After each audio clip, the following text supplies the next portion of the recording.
చేసినటువంటి కొత్త జీవో లోపల జర్నలిస్టుల మధ్య ఐక్యతను దెబ్బతీసేటువంటి విధంగా కొన్ని కాజులు చేర్చడం జరిగింది. దానివల్ల ఫీల్డ్ జర్నలిస్టులు వేరే అని, అదే విధంగా డెస్క్ జర్నలిస్టులు వేరే అనేటువంటి ఒక భావనను తెర మీద తీసుకురావడం జరిగింది. దీనివల్ల ఒక సహృద్భావ వాతావరణంలో పనిచేసేటువంటి మీడియా కుటుంబం లోపల భిన్నమైనటువంటి వైఖరులు తలెత్తే అవకాశం ఉంది. ఈ విధానాన్ని వెంటనే ఉపసంహరించుకోవాలనేసి మేము డెస్క్ జర్నలిస్టుల పక్షాన, అదేవిధంగా మిగతా మాకు మద్దతుగా వచ్చినటువంటి జర్నలిస్ట్ సంఘాలందరి సమక్షం లోపల వారి మద్దతుతోని కోరుతున్నాము. ఈ విధానాన్ని రద్దు చేయాలి. అనాదిగా పాతకాలం లోపల ఎప్పుడో 2 గ్లాసుల విధానం అనేటువంటి అమల్లో ఉండేదట. దాన్ని సభ్య సమాజం అంతా కూడా ఖండించింది. మరి ఆ పాత విధానాన్ని అవలంబించే విధంగా 2 కార్డుల విధానాన్ని, 2 గ్లాసుల విధానం ఏ విధంగానైతే ఉండేదో అదే విధంగా ఇప్పుడు 2 కార్డుల విధానాన్ని ప్రభుత్వ పెద్దలు తెర మీద తీసుకువచ్చారు. ఇది మా డెస్క్ జర్నలిస్టుల సంక్షేమానికి గొడ్డలు పెట్టు లాంటిది. కాబట్టి వెంటనే ప్రభుత్వము ఈ విధానాన్ని ఉపసంహరించుకోవాలి. గతంలో పాత విధానంలో ఏ విధంగానైతే డెస్క్ జర్నలిస్టులు, ఫీల్డ్ జర్నలిస్టులు అందరికీ ఒకే రకమైనటువంటి అక్రిడేషన్ కార్డులు జారీ చేసిందో అదే విధంగా మళ్ళీ తిరిగి పాత విధానంలోనే కార్డులు రద్దు చేయాలి.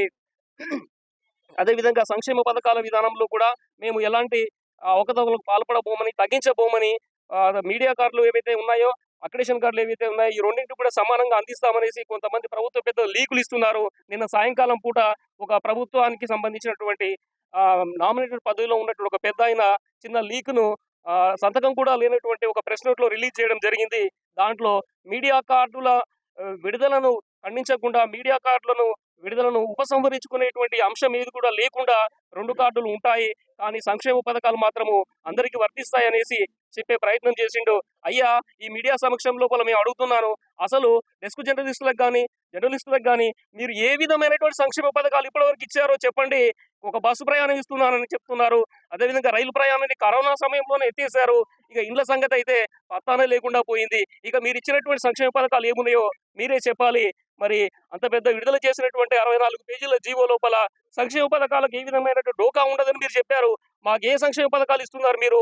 ఇప్పుడు ఉన్నటువంటి జర్నలిస్టుల మధ్య లోపల విభజన తెచ్చేటువంటి ఒక నల్ల గీత గీసేటువంటి ప్రయత్నం చేశారు. మీరు మమ్మల్ని విభజిస్తున్నారు, మధ్యలో ఉండేటువంటి ఐక్యతను దెబ్బతీస్తున్నారు. ఈ విధానాన్ని వెంటనే రద్దు చేయాలి. అప్పటి వరకు అక్రిడేషన్లు కొనసాగించేటువంటి ఆ జీవోను కూడా అదే విధంగా పాదర పెట్టాలనేసి మీ అందరి సమక్షం లోపల నేను కోరుతున్నాను. జర్నలిస్టుల సంక్షేమాన్ని వదిలేసి అక్రిడేషన్ల జారీ విషయంలో తీవ్ర అన్యాయం చేస్తుంది. రాష్ట్ర ప్రభుత్వం తీసుకువచ్చిన జీవోను జర్నలిస్టుల సమాజం పూర్తిగా వ్యతిరేకిస్తుంది. గతంలో ఇచ్చిన అక్రిడేషన్ల మాదిరిగానే ప్రస్తుతం కూడా అదే విధానం కొనసాగించి డెస్క్ జర్నలిస్టులతో పాటు వర్కింగ్ జర్నలిస్టులకు న్యాయం జరిగే విధంగా అందరికీ అక్రిడేషన్లు ఇచ్చే విధంగా చర్యలు తీసుకోవాలా. అదేవిధంగా 2 ఏళ్ళు అవుతున్న ప్రభుత్వం ఇప్పటి వరకు ఇండ్ల స్థలాల విషయంలో, అక్రిడేషన్ల విషయంలో జాప్యం చేస్తుంది.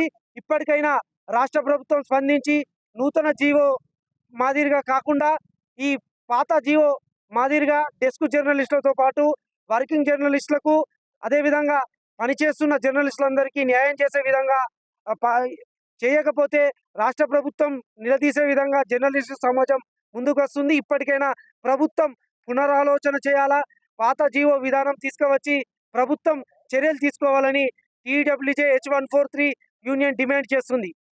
Local to global news at your finger tips. మీ చేతిలో ఒక ఆయుధం. Download R TV app. Media legend Ravi Prakash is back.